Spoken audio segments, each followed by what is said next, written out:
मनुस्मृति जला करके चिकन बना रही है और उसके बाद से उसी मनुस्मृति के जल रहे किताब से अपना सिगरेट सुलगाती है। लड़की प्रिया दास मेरे साथ है। क्यों ऐसा किया और क्या सोच कर किया यही जानेंगे। क्यों अपने मनुस्मृति को जलाना? ना मनुस्मृति जलाना तो सिर्फ एक एक्शन है, सिर्फ एक तत्कालीन घटना है। उसका तो नींव और उद्देश्य बहुत पहले जो है बाबा साहब ने रख दिया था।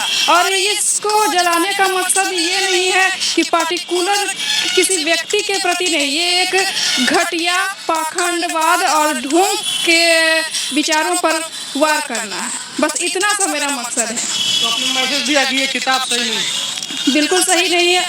वैसी कोई भी किताब का अर्थ क्या है? उससे शिक्षा मिलना, ज्ञान मिलना, लोगों के बीच जीवन को लेकर एक वास्तविक दृष्टिकोण होना, एक दूसरे के प्रति एक अच्छा विचार होना। और ये ऐसी किताब है जो लोगों के बीच में ऊंच नीच, भेदभाव और मतलब एक दूसरे को बांटने का काम करती है। ये एक ऐसी किताब है जो कह रहा है कि आप अभी पैदा नहीं हुए और आपको निर्धारित कर दे रहा है कि आपका काम क्या है, आपकी जात क्या है। तो ऐसे किताब को कैसे कह सकते हैं कि अच्छा, और ऐसे किताब का तो विरोध होना ही चाहिए। ये तो सिर्फ एक किताब है, ये तो सिर्फ शुरुआत है, इसे तो अस्तित्व विहीन करना है। कैसे कीजिएगा?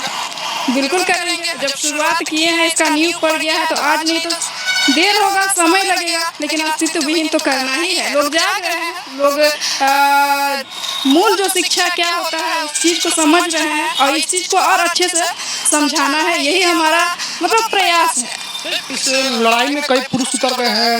उत्तर प्रदेश के स्वामी प्रसाद मौर्य हैं, बिहार के शिक्षा मंत्री हैं। बाबा साहब ने 1927 में किताब को जलाया था, मनुस्मृति को। तो एक महिला होने के नाते आपको ऐसा अपने बारे में क्या लगा कि आपने इस किताब को जला दिया? सबसे पहली बात तो ये जो किताब है, सबसे पहला ही मैंने कहा कि भेदभाव, सिर्फ ये जाति को लेकर इसमें भेदभाव नहीं है। स्त्री और पुरुषों के बीच निर्धारित किया गया कि पुरुष जो है भगवान है और स्त्री जो है उनकी एक भोग्या है, उनका विलास का साधन है, उनकी सेवा करने के लिए। ठीक उसी प्रकार जिसे वर्ण व्यवस्था किया गया, तो किसी को इतना ना उच्च स्थान दिया गया कि उसे भगवान का भगवान तुल्य बताया गया। और वही दूसरे जो जातियां हैं उन्हें नीचा कहा गया। उनके लिए चमड़ा का, गंदगी का, इस तरह के गंदा काम निर्धारित किया गया, उन्हें जलील किया गया। और जिसे मतलब वो इंसान नहीं, वो जानवर है। और कोई ऐसी जातियां जो कि इंसान ना हो, भगवान है।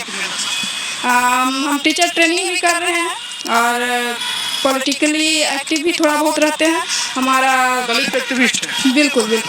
और हम चाहते हैं कि दलित जो है लोग आगे आए और इस चीज़ को समझे, इस चीज़ को पहचाने। और जैसे कि अब लॉकडाउन में महाभारत वगैरह सब प्रसारित किया गया, लोग बड़े एंजॉय कर रहे थे उस चीज़ को। लेकिन उसको वो एंजॉय करने की चीज़ नहीं है। उसको आप समझिए कि उसमें जब अंगूठा काटा जा रहा है, एकलव्य का अंगूठा काटा जा रहा है, और इस चीज़ को आप बड़े ही भगवान ये वो सब चीज़ से जोड़ कर देख रहे हैं, लेकिन उसमें कितनी घटिया मानसिकता दिख रही है, उस चीज़ को समझना है। लोग कहते हैं कि महाभारत का जिम्मेवार द्रौपदी है। वो द्रौपदी नहीं है, धर्म का जो चोला ओढ़े जो युधिष्ठिर है वो है, वो दाव पे लगा रहा है। तो वो जिम्मेवार है या फिर स्त्री द्रौपदी जिम्मेदार है? तो यही सारी घटिया मानसिकता को हमें लोगों के दिमाग से निकालना है। जो जैसे उसमें एक कहीं कुछ चौपाई है, बहुत सारी तो गंदगी ही भरी हुई है। इस समाज में जितनी भी कुरीतियाँ हैं, हर चीज़ का जड़ वो किताब है। हर जितनी भी कुरीतियाँ हैं, स्त्री से रिलेटेड कुरीतियाँ हो या फिर शादी विवाह रीति रिवाज, अपने कास्ट दूसरे कास्ट में शादी, हर तरह से काम को लेकर ऊंच नीच, हर तरह की जो कुरीतियाँ भरी है, हर चीज़ का जिम्मेवार वो किताब है। इस किताब का तो मतलब एक मतलब पन्ना जल जाना चाहिए, कहीं भी इसका कोई अस्तित्व नहीं होना चाहिए। और यही हमारा मकसद है। आप भी जला रही हैं, चिकन बना रही हैं, सिगरेट भी देखिए, स्वास्थ्य के लिए हानिकारक है। हमारा ये मैसेज नहीं देना है कि आप भी पियो। वो सिर्फ हमने इसलिए किया क्योंकि हमने स्त्री की बात की।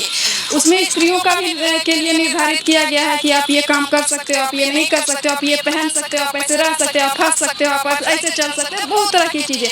तो उसी चीज़ पर हमने कटाक्ष किया है कि मतलब देखो, हमने तुम्हारा विरोध किया, हम आपके अनुकूल नहीं चलेंगे। करने का एक तरीका जी, बस सिर्फ वो हमें लगता है ऐसे करते हैं क्योंकि आजकल धर्म के नाम पर बहुत सारी लिंचिंग हो जाती है, लोगों को मार दिया जाता है, जान से मारने के धमकी मंत्री तक को मिल जाता है। तो एक साधारण परिवार से बिल्कुल नहीं डरते हैं ना हम। जब बाबा साहब ने उस समय में जब हमारे पास कुछ नहीं था, जब वो अकेले हम लोगों के लिए लड़े, तो आज हम थोड़ी बहुत जब शिक्षा आ चुका है लोगों में, कुछ ना कुछ जागरूकता बढ़ गई, तो अब हम क्यों डरे? ठीक है, क्या कर लो, करो जो करना करो। हम जब आगे आ गए हैं तो बस आ गए हैं। प्रियादास से इन्होंने मनुस्मृति को जलाया है और उस पर खाना पकाया है और संदेश देने का एक काम किया है कि ये किताब जो है कुरीतियों से भरा हुआ है। ये सारे आरोप इनके हैं। इनका कहना है कि उसमें लिंग के आधार पर, जाति के आधार पर लोगों से भेदभाव किया गया है। स्त्रियों को बतलाया गया है कि स्त्री पुरुषों की सेवा के लिए बनी है और उसको सेवा करना है, और कई चीजें ये कहा गया कि एक वर्ग ऐसा बनाया गया है उस किताब के अनुसार कि जो पूज्य योग्य है और एक ऐसा है जो गंदगी साफ कर करेगा। तो इन तमाम चीजों को लेकर के इनको दिक्कत है। और बाबा साहब ने भी किताब जो मनुस्मृति को उन्होंने जलाया, उन्होंने भी 1927 में जलाया था और इस किताब की बुराइयों को लोगों के सामने लाकर रखा था। एक बार फिर से जब 21वीं सदी का दौर चल रहा है तभी लोग जागरूक हैं और इस किताब पर उंगली उठ रही है। इसको लेकर के लगातार लोग सवाल पूछ रहे हैं कि ये कब तक चलेगा। बाकी जो लोग देख रहे हैं आपकी प्रतिक्रिया कमेंट बॉक्स में लिखिएगा। फेसबुक पर देख रहे हैं वीडियो को शेयर कीजिएगा। यूट्यूब पर देखते हैं तो मेरे चैनल को जरूर सब्सक्राइब कीजिए। धन्यवाद।